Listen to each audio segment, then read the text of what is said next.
plantea, y esto me parece maravilloso porque justamente apunta a la multiplicidad, que cada gen tiene entre 30 y 40.000 posibilidades de manifestación. 40.000 posibilidades de manifestación, y que depende del entorno, o sea, la epigenética, que se manifieste alguno. Con tantas posibilidades, ¿podemos hablar de determinación genética? No. Este científico formó parte del proyecto Genoma Humano y desde adentro supo que era un fracaso. Pero el statu quo esto no lo habilita. Demasiada plata puesta ahí, con una intencionalidad clara, que es encontrar el pedazo de gen que va a ser abordado con un remedio específico, seguramente muy caro. Cuando Lipton explica que la epigenética, que son las condiciones justamente del entorno, que vía el ARN pueden transformar el ADN, y acá tenemos, ¿sí?, pacientes y compañeras que nos han colaborado muchísimo. Tenemos a Mercedes, tenemos a Marta, que son expertas en química y en bioquímica, que nos han ayudado muchísimo para entender el efecto membrana. Que esa información justamente es la que se invisibiliza cuando se recortan las condiciones de entorno. Entonces aparecen las problemáticas endocrinas, inmunológicas, nerviosas, aparecen y se abordan pura y exclusivamente con algún medicamento específico generado por cada una de estas disciplinas. Con lo cual, si Bruce Lipton plantea que tenemos 45.000 posibilidades de manifestación para cada gen, y esto tira por tierra la determinación genética, nosotros planteamos que igual de manifestaciones posibles tenemos en nuestro modo de funcionamiento. Siempre y cuando tengamos la capacidad de entender que fuimos construidos dentro de un espacio social que maneja, y esto viene del cine, una trama argumental donde los personajes adquieren su razón de ser. Fuera de esa trama argumental, las posibilidades son múltiples. Por eso es importante entender cómo tenemos condicionada la percepción y por ende la emocionalidad y por ende las actitudes o modos de funcionamiento. Bueno, voy a leerles otro. Entendemos que lo que se aprende socialmente como formas de percibir la realidad y funcionar en ella involucra la corporalidad de manera directa y afecta cómo nos vinculamos, interpretamos y vivenciamos la realidad. Por esta razón, disponer de un marco teórico metodológico que colabore con la observación de estos procesos de construcción facilita la deconstrucción, reconstrucción de los mismos y de manera conjunta la comprensión de las condiciones sociales de construcción biológica, su deconstrucción y reconstrucción permanente. Es por ello que entendemos que los cambios que se generan a partir de los procesos terapéuticos son personales, pero no son individuales, porque la individualidad es una ficción literaria que sostiene al yo como interioridad y al cuerpo como caja de resonancia de la misma. Desde ese recorte es imposible contextualizar a la corporalidad y pensar la biología como sede de complejos entrecruzamientos de matrices de organización social que afectan directamente las matrices organizativas de nuestra biología.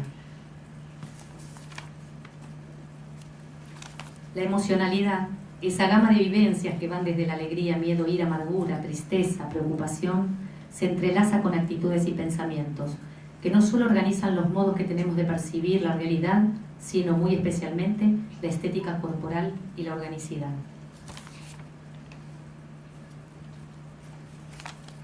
Y voy a plantear algo ya. Sí, no me miren, estamos cerrando. Bueno, Claves ha desarrollado la figura como recurso metodológico por excelencia para comprender y abordar las problemáticas de nuestros pacientes. La misma promueve a cada participante el aprendizaje de la observación situada, que a su vez le posibilita entender cómo está involucrado en lo que le pasa en su vida, sus vínculos, proyectos, su cuerpo. La figura permite entender a su vez la matriz socio-organizativa de origen, el contexto social inicial, donde se aprende a funcionar y a percibir, a transitar los estados emocionales y a cualificar las emociones según un sistema de creencias que, junto con la ligación afectiva, volverá comprensible la biología de una persona.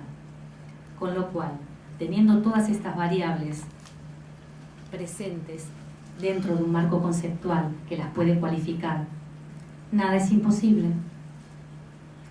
La propuesta, desde el vamos, fue erigirnos nuestros propios directores. O sea, vivimos películas al estilo Truman Show, que desconocemos quién escribió el guión, cómo se nos organizó el modo de funcionar y de sentir. Tener la posibilidad de elegir cómo manejar nuestro cuerpo, nuestros criterios perceptivos, disponer de la libertad de construir nuevos criterios, porque nosotros tenemos un lema que es que los criterios organizan las acciones y las acciones organizan las emociones. ¿Por qué? Porque tenemos que desandar el camino aprendido de nuestros pacientes, donde lo emocional, en relación a sus vínculos sociales, está invisibilizado. Entonces, primero es un nuevo criterio de organización de la información y de las variables en juego. La acción que involucra la corporalidad. Y eso reacomoda la emoción que selló de inicio el aprendizaje que llevamos adelante con nuestro modo de funcionamiento habitual. Y muchas veces nos dejan sin respuestas.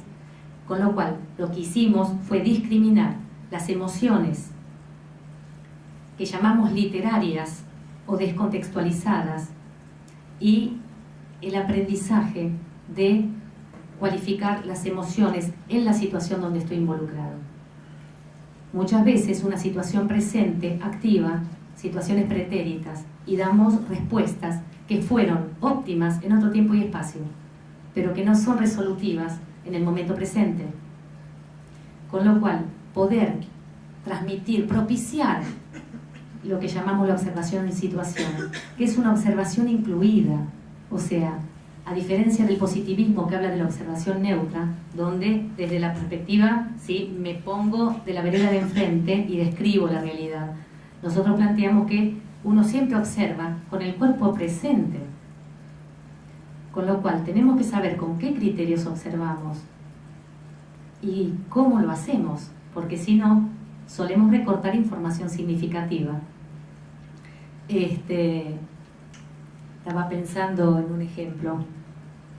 Cuando Freud desarrolla la hipnosis como parte de su trabajo, en un congreso propone que alguien se ofrezca para ser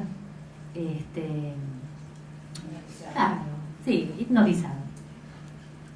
Y un señor se ofrece y obviamente participa del evento.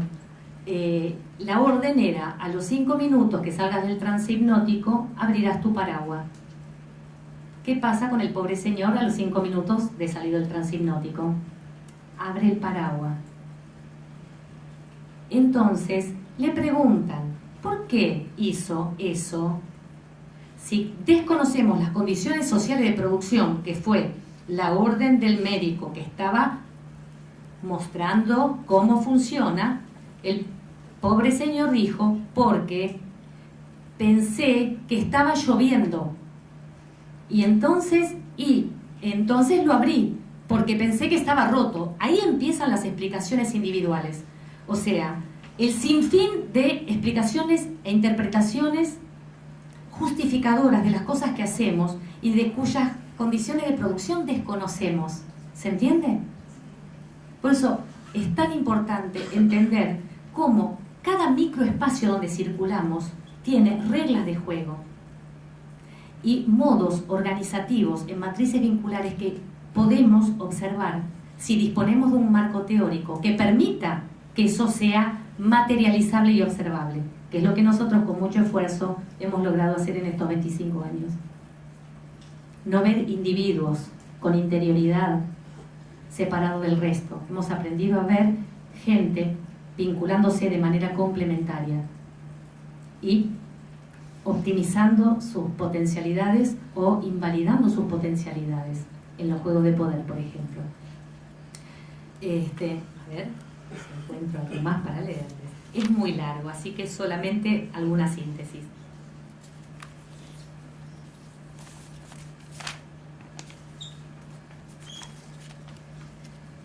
Emoción y entorno funcionan y se comprenden complementariamente, o evolucionan o involucionan en el mundo social. Desde esta perspectiva entendemos que no es apropiado entender las emociones asociadas de manera exclusiva a variables individuales como el temperamento o la personalidad y o la motivación de las personas, ya que esta comprensión impone un recorte peligroso porque desconoce que si las emociones activan la batería hormonal y de neuropéptidos que alteran para bien o para mal el sistema de salud de las personas, hacer foco en el entorno social que las provoca y el modo aprendido actitudinalmente en el seno familiar cultural es de central importancia. Bueno, ¿y cómo? A ver, Cristina decía antes, un aplauso por favor.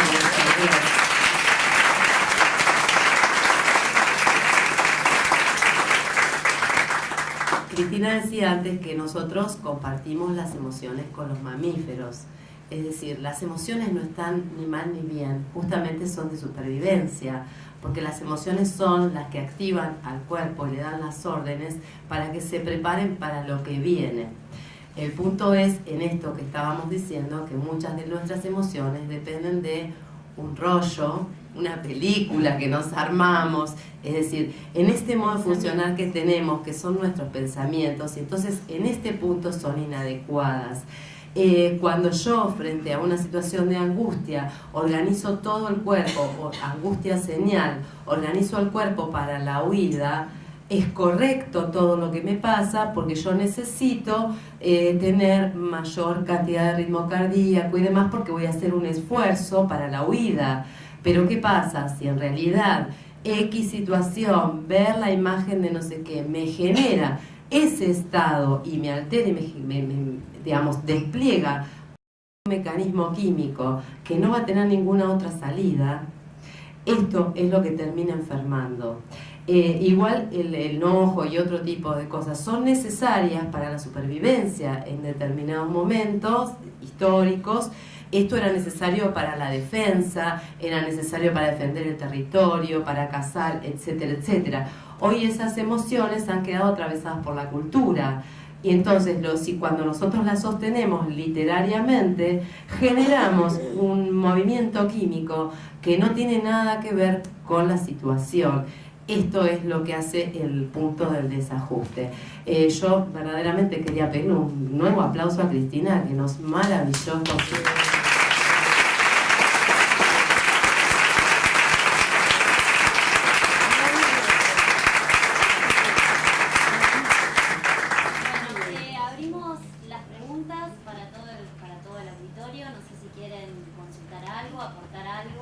Hay mucha gente que conoce el espacio, que forma parte del espacio, y mucha gente nueva. Estaría bueno que podamos intercambiar qué les pareció, qué quieren preguntar, si hay algo que quieran aclarar. Sí. Muy bien.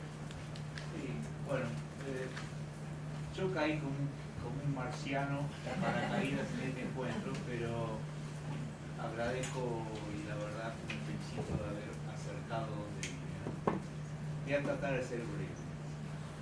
Por un lado, encuentro conexión a la visión de ustedes con la filosofía de Rodolfo Pusch, porque Rodolfo Pusch es el que plantea lo gravitatorio del suelo y del entorno y habla de las emociones. Sí, señor.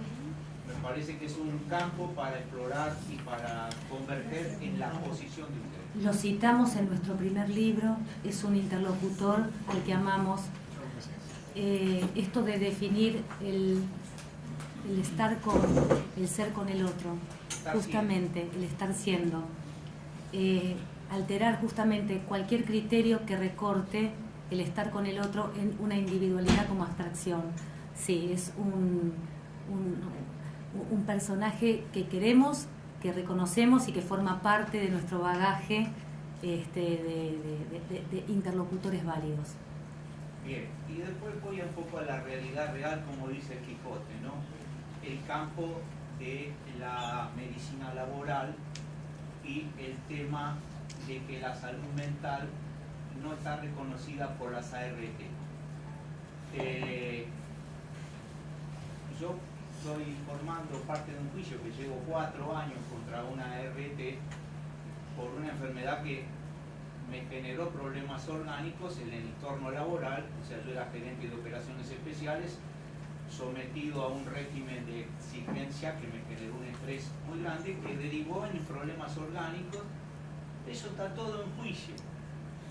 Pero las ART y ahora la nueva jurisprudencia o la de la Corte Suprema lleva a desalentar este tipo de demandas. ¿Me explico?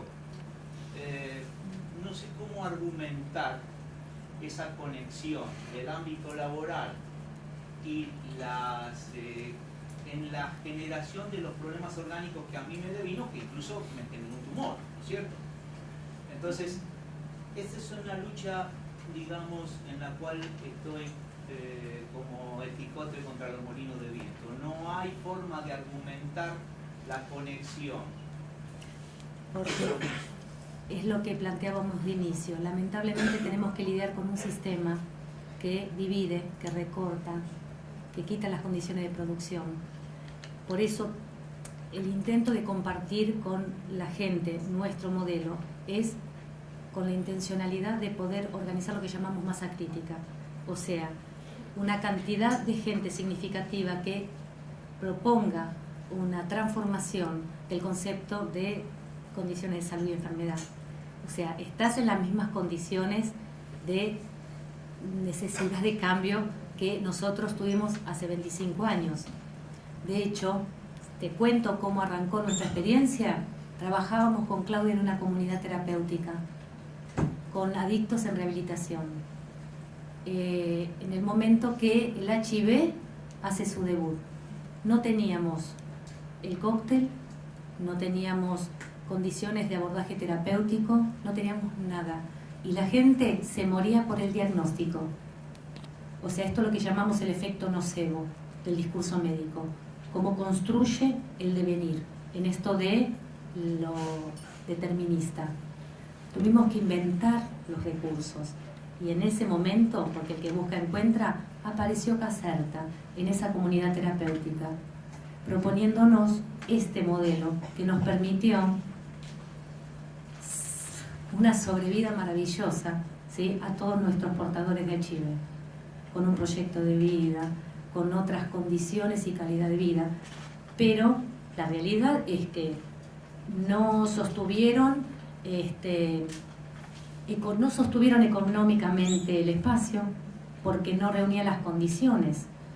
O sea, nosotros no teníamos a los pacientes medicados porque teníamos las condiciones de contexto para contenerlos. Podían revertir la situación del HIV, muchos seronegativizaron antes del cóctel, O sea, lo que hace la desesperación de profesionales que no están dispuestos a resignar la salud de sus pacientes. Inventamos lo que no había, pero tenemos que lidiar contra el statu quo, lamentablemente. O sea, por eso es importante socializar lo que venimos haciendo. Y con mucha humildad venir a contarles, sí, que hay otro modo de pensar la salud, pero que todavía tenemos un largo camino para que eso esté reconocido en la comunidad científica. También tiene que ver, en esto que vos planteás, también es verdad que muchas veces uno entiende que las cosas tienen que llevarse adelante de una particular y determinada manera. Y es verdad que hay un cierre, digamos, paradigmático, institucional, contra lo que uno tiene que batallar. Y en ese camino uno también va perdiendo como posibilidades y otros posibles de llevar adelante algo. Entonces, a lo mejor, en esta batalla que vos tenés que librar contra esta ART, lo terrible de la batalla no es esa lucha que es como luchar contra un titán, que no sé si uno puede manejarlo, es el compromiso que vos pusiste corporal, emocional, y creo que ahí es donde nosotros trabajamos. Muchas veces tenemos que llevar adelante batallas que no sé si están perdidas o de antemano, creo que uno las puede llevar adelante y a lo mejor puede llegar a un buen entendimiento. El tema es cómo vas a manejar vos corporalmente, biológicamente, orgánicamente, las emociones que te provoca todo eso, ¿entendés? Yo trabajo en esto desde hace 40 años. Nadie lo dijo, pero es así, soy grande. No lo ibas a decir, pero yo no había nacido. Vos no. Bueno, no, tampoco tanto. Yo era muy chica. Sí, vos eras muy chica, pero a ver, si te tengo que decir todo esto que se viene resumiendo hoy con respecto a lo que es la salud y la enfermedad, y cómo nosotros inicialmente veníamos planteando simplemente un cambio de mirada sobre la realidad. La inclusión de la organicidad es de la producción de Cristina y Claudia en mi vida, si querés. Hasta ese momento, con el equipo con el que yo trabajaba, que éramos simplemente 4 locos que empezamos a trabajar y a querer cambiar las cosas, como dijiste, creo que vos, Claudia, en muchos momentos nos pidieron amablemente que nos retiráramos, porque hacíamos este planteo, en muchos lugares, Borda incluido. Entonces, con ese trabajo hemos venido como entendiendo que más allá de las batallas que tenemos que librar, lo importante a veces, a lo mejor por lo menos para mí, lo más importante es ver cómo vas a incluir vos tu biología, tu organicidad y tu emocionalidad para librar esa batalla. Porque también es verdad que para poder librarla uno tiene que estar en una condición y en una situación que no es la más propicia, ni es la que te ofrece ese afuera duro, difícil, casi invencible. Entonces, por lo menos eso es lo que a mí se me ocurre respecto de lo que vos planteás. Una de las personas con las que yo trabajé inicialmente siempre me decía, un problema mal planteado no tiene solución. Y es verdad, o sea, hay que encontrar en esto que vos querés batallar una manera en la que vos no estés tan involucrado, tan biológicamente y emocionalmente involucrado, y te permita tomar una distancia que a lo mejor hasta te da como una salida que antes no habías visto. Eso, ¿no? Paso la...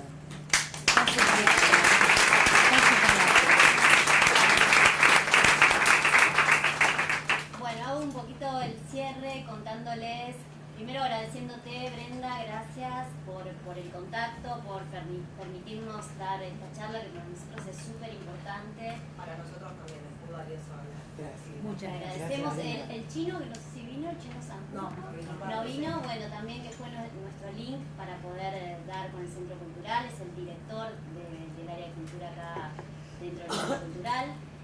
Y bueno, y contarles un poquito que en este recorrido, como decían las chicas, nosotros tenemos escrito un primer libro, que es el que ven acá arriba de la mesa, que está al servicio de todos ustedes, y que nosotros publicamos, tenemos una página web y un Facebook, donde vamos a ir posteando y publicando parte de todo esto que escribimos, y lo vamos a ir subiendo. También entró en edición nuestro segundo libro y en esto y del recorrido también que fuimos transitando, hemos generado convenios marcos con montones de universidades, o sea, con públicas y privadas, con la Federación Argentina que nuclea todas las ONG dentro de adicción, que es uno de... Claro, que es FONGA, que es, digamos, el presidente de FONGA, forma parte también de nuestra organización. Hoy no pudo estar porque la verdad es que vive viajando, pero bueno, queremos acercarles esto. También realizamos talleres, ustedes lo saben, muchos de ustedes saben, los talleres están abiertos durante todo el año y la idea es que puedan ir incluyéndose también al espacio desde el área que más les vaya interesando, desde la lectura, de todo lo que vamos subiendo, y o participando en los talleres o en los cursos de formación. Tenemos un curso de formación a terapeutas que para nosotros es muy importante. En este momento estamos como muy abocados a formar, a seguir formándonos, todos los que formamos parte del equipo, y por supuesto a formar gente nueva que nos permita ir ampliando esto que venimos trabajando hace tantos años. Así que ahí tenemos unas tarjetitas personales que pueden llevarse, donde está la página web, la información de nosotros, y estamos abiertos a cualquier tipo de consultas, también ahora personales o incluso vía mail. Bueno, no sé si habrá alguna pregunta más o podemos dar por cerrada la charla. Les agradecemos a todos por el tiempo, por estar